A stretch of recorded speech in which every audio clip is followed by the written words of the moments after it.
Hello users, and welcome to another episode of Above It All. And this video is going to have some very controversial content, so I suggest clicking off if this is something you're not interested in. And also, I will not be showing, there is a video here, I will not be showing the video. I will link the video in the description. You can watch it on your own time. I don't want that in the video. I watched it once, that's enough for me. But yeah, basically this happened yesterday. From what I understand, this is Memorial Day, I believe. And this cop, if I can just get like a decent screenshot of this, just is kneeling on this man's neck. And for nearly 10 minutes, and then it turns out, oops, he's dead. And it's caught on camera, of course, and the people that are recording them. And this is the thing.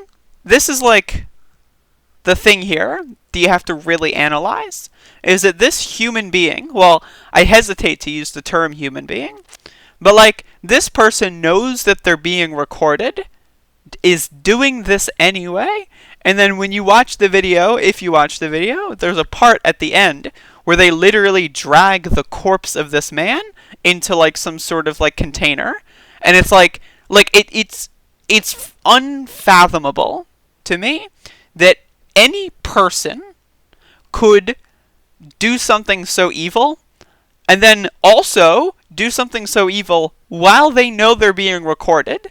Because it's one of those things where it's like, usually people don't want to be caught murdering someone. Typically, being caught on camera murdering another human being is something that's like, oh shit, I'm gonna get in trouble, or like that's like, at least there's like that sort of self-preservation mindset there.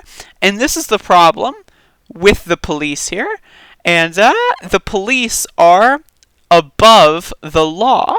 So like there is no, oh shit, I'm gonna get in trouble for people like this. It's, oh, I'm just gonna kill people, it's gonna go viral, and I'm gonna get paid vacation time, and this is gonna be awesome. That's what's going through this guy's head, and that's what's super critical to understand here.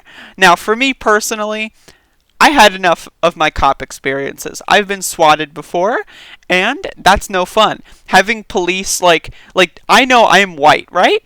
And I know that when I was swatted, if I weren't white, I probably would be dead right now. I was in a situation where police with literally like a SWAT team, like with fucking assault rifles, where like barrels of like an assault rifle was pointed into my back, and like it hurt me tremendously. But like, I'm white, so it's like one of those things where it's like, imagine the different situation it would have been if I were just literally any shader darker than I am now. And like that kind of like being able to kind of like understand the basic kind of like physical pain of being like very brutalized by police, but then imagining, oh, instead of being able to talk about it in a YouTube video fucking 2 years later, I'm just dead. Like, I'm gone. Like, by this point, 2 years later, like, nobody even remembers me. Like, that's the thing that's of critical, like, you have to have that self-awareness. And this goes to anybody. Like, when dealing with police, there is really never a situation where police are your friend. Like, for police to be your friend, you need to have like at least $100,000 a year annual salary. Then maybe the police will be your friend. But when I was sexually assaulted and somebody tried to rape me, and the only reason they were unsuccessful was because I was able to run away and contact the police because somebody else contacted them. I didn't have my cell phone or anything. I was just like, I ran into somebody on the street and they called the cops. So I had the police tell me, oh, no. You weren't in any sort of danger. It's all your fault. You're a tranny. Oh, you're a tranny. You're a freak. It's hard to believe that a tranny could possibly be, put into an uncomfortable situation, not of their own volition. So you must be a sexual deviant. You're a freak. So just get out of here, you freak. And that's what the police said to me. They didn't use those terms exactly. They did call me a tranny, and they did call me a freak, and they did call me a sexual deviant. But other than that, it's paraphrasing. But either way, I understand that police are not my friend. I have never had a good interaction with the police, and I'm a white person. You know, like, yeah, sure, I'm trans, and police don't like minorities of any kind. So once police understood that I was trans in one specific instance, then they kind of started to treat me like more like a piece of shit. But in any other position I've ever been into, I've always just been a white girl or a white boy in interacting with police, and that's always kind of been the thing that saved me. And there's more details here that I'm going to read. I got some highlighted text here, and I'm going to link this in the description. And this is one of those things again. I'm not going to play the full video on this on the video because, one, I don't want my video to be taken down for any potential reason, and two, I've already seen it once and that's enough for me, and I don't want to watch it again. Just saying. So the highlighted text here reads as follows: during the encounter that was filmed by community member Darnella Frazier, Chauvin, who I believe is the police officer, is seen pushing his knee into the handcuffed man's neck, and he was on the pavement of Chicago Avenue near 38th Street in front of Cup Foods. I think this is in Minneapolis. Oof. I'm sorry, I just woke up. I can't read words. On the video, bystanders can be heard questioning why Chauvin continued to dig his knee into the man's neck for so long. This is the thing, is that he was handcuffed. So like once someone is handcuffed, really you don't need to do anything else. Like maybe you can like stand up and like kind of gently put your foot on their back or something, but even then you really don't need, like, once someone's handcuffed, it's kind of game over. Like, it would take some sort of miracle for them to escape you. So the idea that you're going to literally put someone in like a chokehold for 8 minutes after they've been handcuffed, again, it's one of those things where, like, this guy just thinks they're recording me, let's do a snuff film. Like, that's literally what, like, this is and again, this is why I don't want to watch it more than once, is because it's a literal snuff film. Like, this person is not, like, this isn't some, like, directed movie or a television show. Like, I know violence is so desensitized in society that, like, you can just watch someone die and it's like, oh, that reminds me of TV, that's cool. But, like, this is a real human being who, like, you can literally watch them die in real time, and it's like, again, once is enough for me. You can watch it on your own time or choose not to watch it and just read the article, because the article does a good job of capturing the scenario. But on the video, bystanders can be heard questioning why Chauvin continued to dig his knee into the man's neck for so long. At one point, Chauvin reached for his mace to threaten the bystanders while continuing to kneel on the man. Chauvin's partner, Tu Tao, I don't know, I'm sorry, can be heard.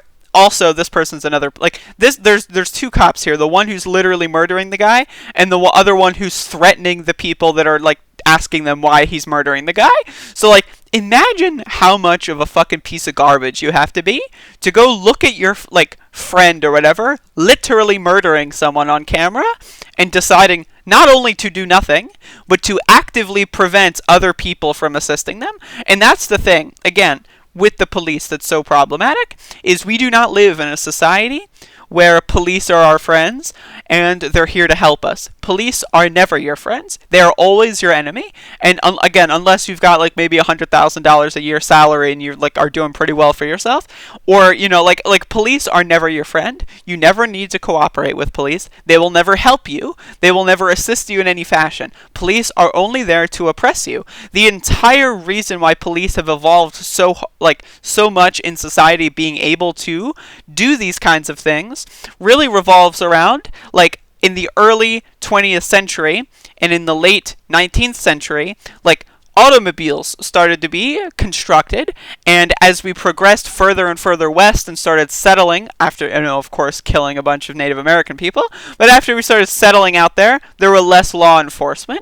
So automobiles combined with very little law enforcement basically made the courts in our country decide, you know what, police need an upgrade. And that's where things like civil asset forfeiture came from. That's where things like probable cause came from. Probable cause, which is the main precipice of how police are able to put themselves in these scenarios where they're just able to kill people, you know, willy-nilly. You know, like, probable cause is one of those things where, like, any person for any reason can make up anything to do whatever they want. And then, of course, civil asset forfeiture, they can steal from you whatever they want, and in this context, they can steal your life, or they can steal your family member's life, and we'll see if there's any repercussions. This just happened yesterday, so this is something that's one of those things happening in real time, so we don't know yet, but it's just like, and this is, again, can be heard repeatedly tell people don't do drugs in response to concerns Chauvin was physically injuring the man.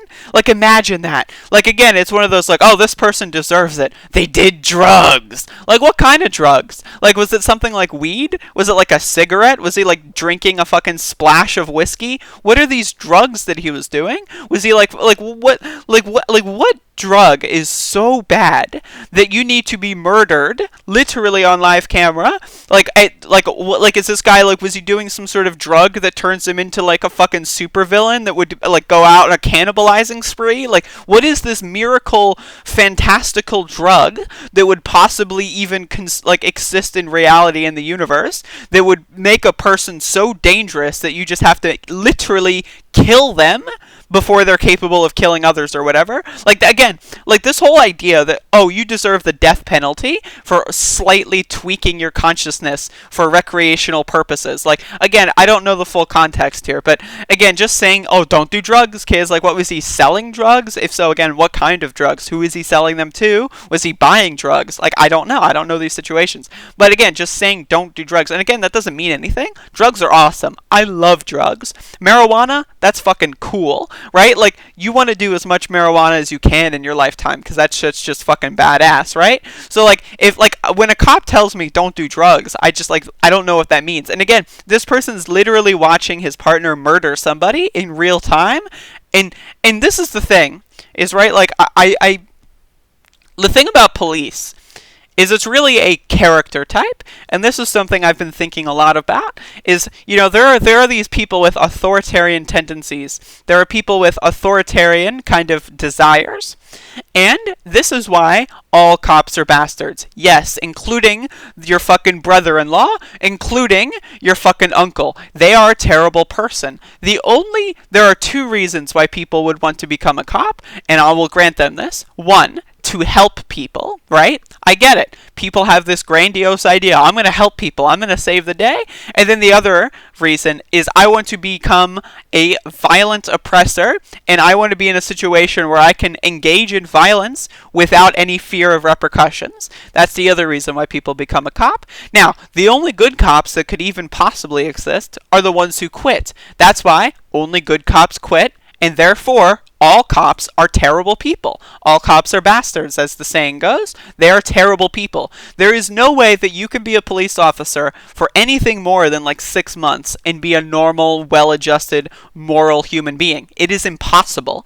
It is literally impossible. You need to be some sort of psychopathic individual to see the things that happen with your own two eyes in the police stations and in real life, and then say, I want to be a part of this system. Now, again, if you want to help people, you can become a firefighter, a paramedic. You can do something else like that. There are other emergency response, like, careers you can put yourself in that do not involve murdering people for minor offenses, like slightly altering their consciousness because they feel like it, and because, you know, it's one of those other things where it's like the only way that people can feel happy is if they're high on something, because the world is so fucking terrible because of these people, right? Like, imagine, like the situation the police have inflicted on us is that, like, they've destroyed any sort of, like, they being, like, just, like, the oppressive infrastructure of society. This goes to the military, this goes to the politicians, this goes to the police, right? Like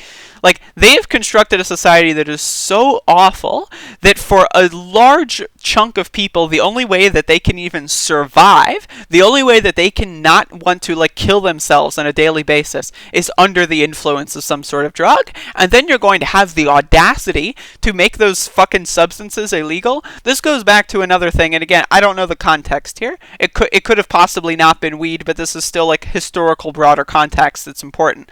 There is a top aide in the Richard Nixon administration that when the drug war started, what they said of it was the reason why they made weed the same, like, Schedule 1, the same kind of scared factor, the same, like, kind of, like, you know, oh, this is dangerous. The same danger factor as heroin and meth. Actually, I think weed is more dangerous than meth. Crystal meth is actually safer, according to the United States government, than marijuana. And one of the main reasons was because the blacks and the hippies didn't vote for us, and we needed a reason to remove their ability to vote. And that's why there is the loophole in the 13th Amendment that prohibits slavery, asterisk, unless you're in prison. And that's why the drug war disproportionately targets people of color and other minorities, because this is modern day slavery. This is, like, again, there is nothing different. Like, from being in a cell, like, making license plates or fucking kicking rocks or, like, just fucking being there for, like, abuse, like punching bags for prison guards, right? Like, that is modern day slavery. Their lives are being stolen in a lot of instances because of things that hurt nobody, not even themselves. Literally victimless crime, or I guess I should say victimless crimes. And that's one of the things that you have to understand. This is all an oppressive power structure that is completely designed to put you down, you being anybody that makes under $100,000 a year, especially if you're any sort of minority. Like, police are never your friend. And I'm just going to read the last bit of highlighted text here, and then I'll go. The police said the man was a suspect in an alleged forgery attempt, and he resisted arrest. Okay, so it wasn't even drugs. Again, I read this before, but I've been talking for 15 minutes, and my brain doesn't work because I do weed all the time. But apparently it wasn't even drugs. It was just forgery attempt. So it's saying don't do drugs when the person wasn't even involved in drugs. Again, that's just one of those things where it's like, how does a human being say that? Like how do human beings, like, and this is the problem with police, is police are going to, by default, be leaning at least authoritarian. So when someone's initial tendencies are, how can I take advantage of this? How can I hurt other people? How can I seem to other people that I'm better than them? That's where you get some stupid guy going like, you're killing that guy. Keep it up. Don't do drugs. Good job. Kill him. Don't do drugs, kids. Keep going. Like that's how you get that kind of person that just stands there. Oh, I'm gonna put my hands on my belt. Don't do drugs. Like, again, it's just horrible. And this is one of those situations where, again, watching somebody die in real time, if it doesn't elicit this kind of response where it just makes you upset and angry, then honestly, you are a psychopath, or unfortunately you've been desensitized by such a violent society that this is no surprise to you. And kind of that's where I'm at as well. You know, where it's like, I've seen video of people dying over and over and over again. I mean, I watched the entire Christchurch fucking video, even though people told me not to, and Jesus fucking Christ, that fucking destroyed my brain in some fucking grandiose fashion, I'm sure. But it's like one of those things where it's like, this is all society. But like, part of me thinks that like we need to be showing these videos and people need to be watching them, because people out there still have this bizarre, like, there's still like most, if you watch, like, go up to people on the street, they'll be like, what? Nazis? I've never, like, there's no such thing as Nazis. It's 2020. Like fucking, like, we have, like, literally tanks rolling through fucking New York City and, like, fucking dragging undocumented people into their tanks and just fucking driving off to who knows where, probably a detention center, and people still, like, there's some sort of, like, weird majority of this country that thinks that Nazis are some ethereal thing we need to maybe worry about in a past or future sense. But, like, it's just weird. It's weird. And again, like, I'll just read the rest of the highlighted text. In a midnight presser in front of Minneapolis police headquarters, Public Information Officer John Elder said the officers at the scene called in an ambulance when they realized that the suspect was suffering a medical distress, disregarding that the video showed the man being knelled on as his distressor. Is it kneeled or knelled? I don't know. It's one of those things where, again, this person here, as you can see on the screen, it's like, oh, I gotta go. Jimmy killed one again, so somebody get out there and go make sure to, god dang it, like this, Jimmy, why'd you fucking kill another one? Now I gotta go out there, like, and then they're like, yeah, you know, they called the ambulance when they realized something was going on, so I mean, it's not that bad, you know, it's not that bad, because they call it when they realize, man, it's like, what? When they realized that, dude, the guy was murdered on camera. And again, that's one of those things where it's like how can people be in this situation without realizing that they're just like, and that they're just completely making a mockery of themselves and the system that they uphold. Again, it's just bizarre to me. It's bizarre. And that's the thing, is like, these are psychopaths. If you are a police officer, you are a psychopath. Like, if you've been in the system for any like significant amount of time, you are a crazy person. You at this point have been so like exposed to extreme violence, but you are on the oppressing end, not the oppressed end. You're on the oppressing end of extreme violence to the point where your brain is broken. And this is why, like, police do therapy when they kill people. Now, they have this whole thing where they just kind of like, oh yeah, I'm just going to go meet with the therapist. Oh, yep, I'm doing good, therapist. Thank you. Sign all the documents. Let's go out and kill another one. Like, this is the philosophy that they have. It's like, oh, therapy. Haha, let's get that over with. Yeah, this is the 7th one I've killed this month, but let's get my therapy out of the way so I can go kill an 8th. And it's just like one of those things that these people are literally like, they feel like they're playing a video game with people's lives, and it's just absolutely disgusting. And then, of course, a little bit at the end here, Elder also stated the officers had body cameras on and activated, but the bystander video clearly shows Chauvin without a body camera. That's really interesting. I wonder why they would just straight up lie about the factual states of affairs there. And it's weird because, like, you know, these are all these situations where people say this shit often when there is no video, and they say this stupid shit, like they lie when there is video evidence of them lying, which proves that they're following a playbook of lie as much as possible and downplay the horror and the violence as much as possible. They always follow that playbook, even when there's fucking video evidence that prove them beyond the shadow of a doubt to be incorrect, lying scumbag psychopaths, right? And that's the problem here.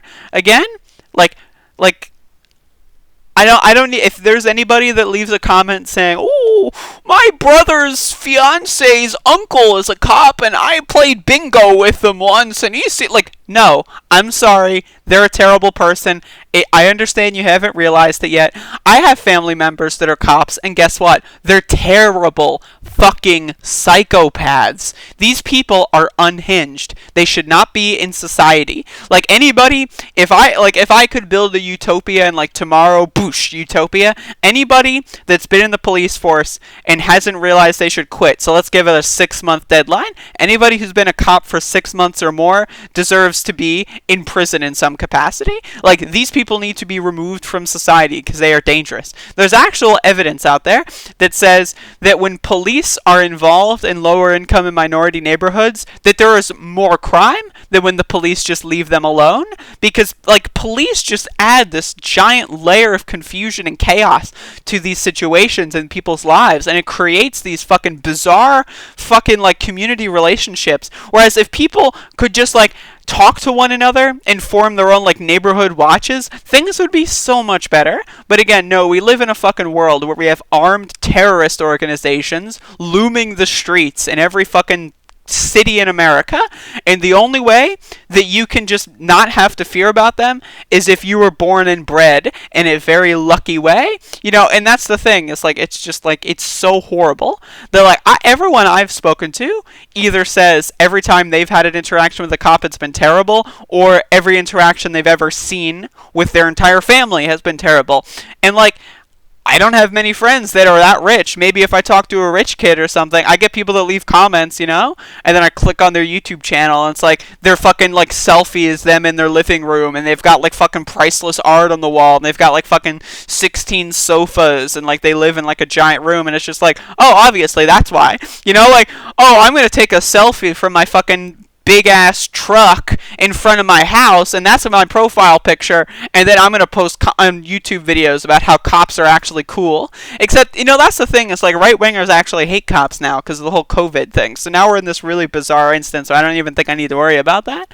But yeah, this is some really fucked up shit. And again, I want to do more stories on this kind of stuff. One of the things that's kept me from making videos on police violence and murder in this kind of context is I really don't like watching the videos of people being killed by police, because it really does just trigger the fuck out of me. But I feel like maybe I can make good videos with it, so I'm just gonna keep trying. Like, if I do see something like this that is like in this situation where it's just so utterly abhorrent, I really feel like in a way I'm compelled to talk about it, just because it is important to just really get this out, like this message out there, I think, and to really just showcase that, again, police are terrible. There is no such thing as a good cop. I have spoken to police. I have family members that are police. My uncle is a cop, and they're one of the most abusive people I've ever met in my entire life. And, like, it's just disgusting. Like, these people are just absolutely psychopathic. And if we need to have that asterisk on the 13th Amendment, I think instead of having that asterisk be anybody who's black and anybody who likes weed, that asterisk should be anybody who has authoritarian tendencies and wants to murder other people on film for fun. And I'm sorry, but most, if not all, police officers would file under that classification. Like, if we're going to need to be in a society that has prisons, I think we're having the wrong prisoning population. That's my opinion. What do you think?